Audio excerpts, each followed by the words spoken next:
ஒவ்வொரு ஜோன் வைஸாகவும் பார்க்கலாம். முதல்ல ஓவரால் உங்களோட பார்வை எப்படி இருக்குது திரு இதயா? நீங்கள் வந்து 234 தொகுதிகளுக்குமான ஆய்வையும் தேர்தல் களத்தில் பார்த்தவர், இப்போவும் கடைசி கட்டங்களையும் பார்த்துட்ருக்கிறீங்க.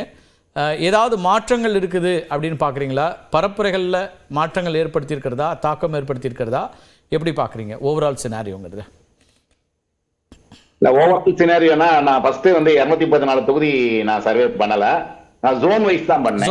நான் வந்து ஆமா ஜோன் வைஸ் தான் பண்ணோம். அதை சீட்டை நான் கன்வெர்ட் பண்ணவே இல்லை பத்திரிகை சார்பா. நான் வந்து சில தொகுதிகள் வாரியா நான் பண்ணிருக்கேன். அது வந்து பர்சனலா சில இண்டிவிஜுவல்ஸ்க்கு பண்ணி கொடுத்துருக்கேன். ஸோ அதெல்லாம் வந்து மாறக்கூடியது. நான் எங்க வீக்குன்னு எடுத்து கொடுக்குறோமோ அதெல்லாம் அவங்க மாற்றுவாங்க. அதற்கான முயற்சி அது. ஸோ அதையும் நம்ம சொல்லி பிரயோஜனம் இல்லை. ஸோ அதனால பார்த்தீங்கன்னா நீங்க ஓவராலா நான் பண்ணது வந்து ஜோன் வைஸ் பண்ணதில்லை. அதை எடுத்து நீங்க ஓவரால் அப்படின்னு கேட்டீங்கன்னா திமுக பிரச்சாரம் செய்கிற மாதிரி ஒரு திரும்ப திமுக அரசின் ஒரு 2.0 ஆட்சி மலர்வதற்கான சாத்தியக்கூறு அதிகமா இருக்கிறதா நான் பாக்குறேன். இதுல வந்து அதுக்காக இப்ப வந்து அதிமுகவுக்கு வாய்ப்பு இல்லைன்னா அதிமுகவுக்கும் வாய்ப்பு இருக்கிறது. கொங்கு மண்டலம், இன்னும் விஐபிகள் இருக்கிற தொகுதிகள், அதுல எல்லாம் அதிமுக சாத்தியக்கூறுகள் இருக்கு.